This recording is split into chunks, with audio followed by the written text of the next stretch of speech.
Motor வாகனம் சட்டம் 288 திருத்தக்கூடாது உள்ளிட்ட 4 அம்ச கோரிக்கைகளை வலியுறுத்தி திருவாரூரில் போக்குவரத்து தொழிற்சங்கத்தினர் ஆர்ப்பாட்டம். திருவாரூர் பழைய பேருந்து நிலையத்தில் இயங்கி வரும் அரசு பேருந்து பணிமனை முன்பு CITU மற்றும் AITUC சங்கத்தினர் கோரிக்கைகள் வலியுறுத்தி கோஷமிட்டு ஆர்ப்பாட்டம் நடத்தினர்.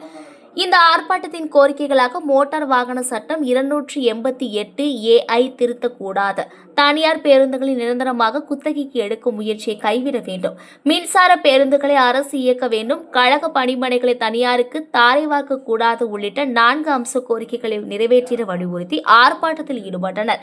திருவாரூர் கிளை தலைவர் சோமசுந்தரம், மாநில நிர்வாக குழு உறுப்பினர் தங்கமணி மற்றும் நிர்வாகிகள் ராமமூர்த்தி, மோகன், செந்தில்குமார், வைத்தியநாதன், கனிபா, பாரதி மோகன், திருச்செல்வம் உள்ளிட்ட 100க்கும் மேற்பட்டோர் கலந்து கொண்டனர். மத்தியிலும் இந்த வேலை நிறுத்தம் தொழிற்சங்கம் இந்த தொழிற்சங்கம் வந்து மக்களாகிய நாங்களும் தொழிற்சங்க நிர்வாகி நாங்களும் போராட்ட களத்தில் நின்று வருகின்ற பிப்ரவரி 12 வேலை நிறுத்தத்தை திறம்பட செய்து வெற்றி காண்டு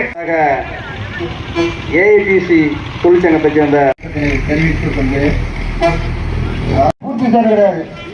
ஒரு தனியார் பேருந்து வண்டி வாங்குறோம், பல கோடி ரூபா போட்டு வாங்குறோம், நம்ம கிட்ட சரியான தொழிலாளர்கள் இல்லைன்னு தலைவர் சொல்றாரு. இன்னைக்கு எவனாலும் அவனுக்கு எந்த லைசன்ஸ் இருக்கா, அவன் சில பேர் ஜனாதா கொடுத்து கூட சில போல சேர்றான்.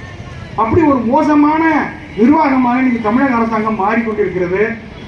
இதையெல்லாம் நிச்சயமாக நாம் கூட்டணியில் இருந்தாலும் நியாயமான பிரச்சனை. ஒப்பந்தம் அப்படிதான் நடந்துச்சு, ஒரு துரோக ஒப்பந்தம்.